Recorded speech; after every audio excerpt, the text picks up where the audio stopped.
bertemu lagi dengan Miss Aldina. Kali ini kita akan melanjutkan pembahasan materi kelas 11 tentang mitigasi bencana alam, bab terakhir di kelas 11. Bencana adalah suatu peristiwa atau rangkaian peristiwa yang mengancam dan mengganggu kehidupan dan penghidupan masyarakat yang bisa diakibatkan atau disebabkan oleh faktor alam, faktor non-alam, ataupun faktor manusia, sehingga mengakibatkan timbulnya korban jiwa manusia, kerusakan lingkungan, kerugian harta benda, dan dampak psikologis bagi korbannya. Di antaranya jenis bencana yang ada di Indonesia, ada banjir, ada kegagalan teknologi, ada gunung meletus, ada gempa bumi, ada tanah longsor, dan ada epidemi COVID-19. Yuk kita bahas jenis-jenis dari bencana. Jenis bencana itu ada 3. Yang pertama adalah bencana alam. Untuk bencana alam adalah bencana yang diakibatkan oleh peristiwa atau serangkaian peristiwa yang disebabkan oleh fenomena alam yang terjadi, baik itu oleh tenaga endogen, tenaga eksogen, ataupun dampak dari perubahan iklim yang ekstrim. Contohnya, gempa bumi, tsunami, gunung meletus, banjir, kekeringan, angin topan, tanah longsor, abrasi, badai es, badai salju, dan yang lainnya.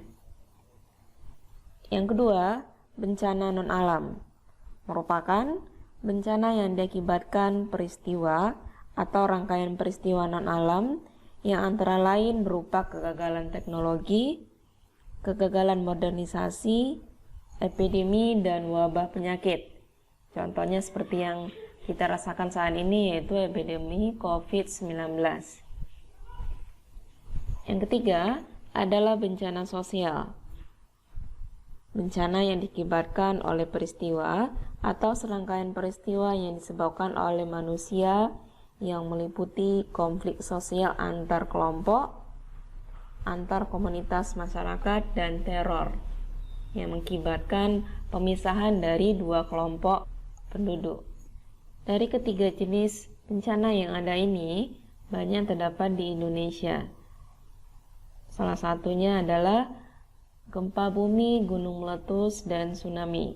Itu dikarenakan berhubungan dengan lokasi Indonesia yang berada di pertemuan 3 lempeng tektonik besar, yaitu lempeng Indo-Australia, lempeng Eurasia, dan lempeng Pasifik. Dari pertemuan 3 lempeng inilah, maka wilayah-wilayah dimulai dari Sumatera sampai Papua banyak terdapat jalur pegunungan aktif dan jalur pertemuan lempeng, sehingga beberapa wilayah di Indonesia sering terjadi gempa bumi yang mengakibatkan terjadinya gempa bumi dan ikutnya aktif rangkaian pegunungan di beberapa wilayah. Selanjutnya, ini adalah hasil dari data BNPB tentang bencana di Indonesia pada awal tahun 2021, yaitu pada Januari 2021 sudah terdapat bencana yang terjadi di Indonesia sebanyak 263 bencana. Di antaranya ada gempa bumi, ada banjir yang paling banyak, tanah longsor, angin puting beliung, yang sebagian besar itu terdapat dan terjadi di wilayah sekitar Jawa. Dari data ini kita juga bisa lihat bagaimana dampaknya terhadap manusia dan dampaknya bagi kerusakan lingkungan dari bencana yang ada di Indonesia di awal tahun 2021. Adanya bencana berarti Indonesia merupakan wilayah yang berpotensi terhadap bencana tersebut.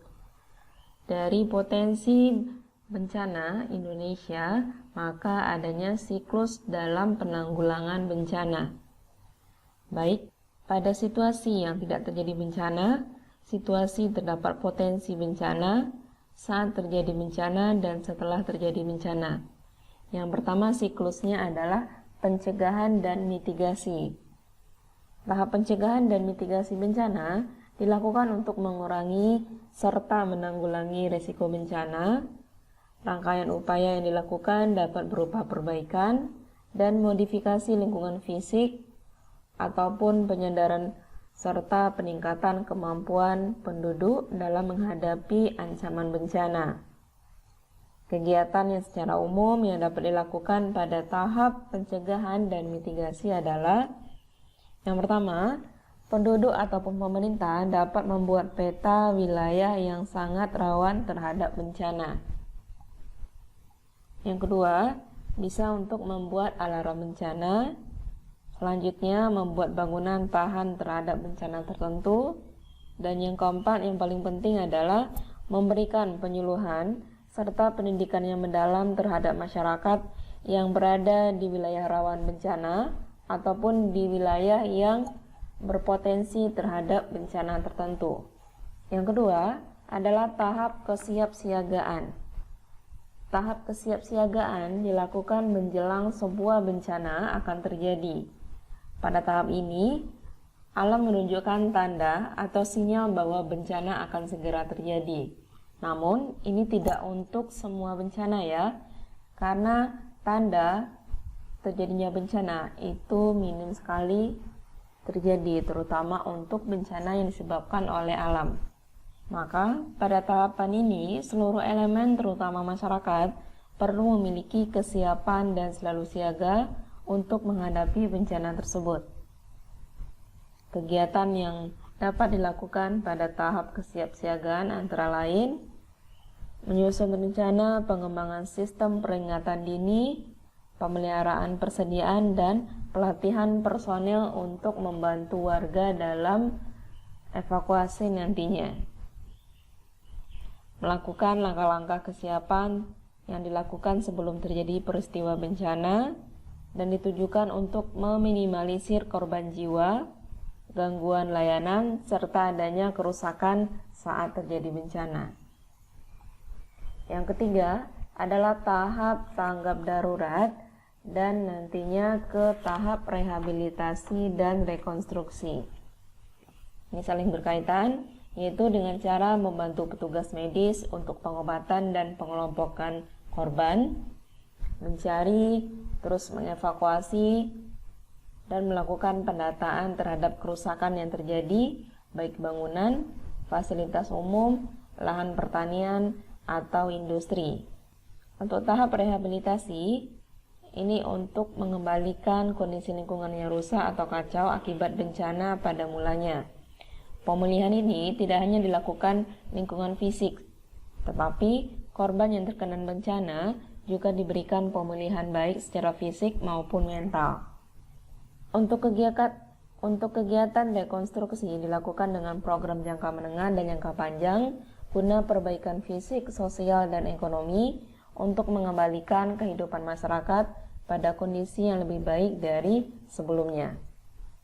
Oke, itulah informasi singkat mengenai bencana dan siklus penanggulangan bencana. Semoga bermanfaat. Terima kasih.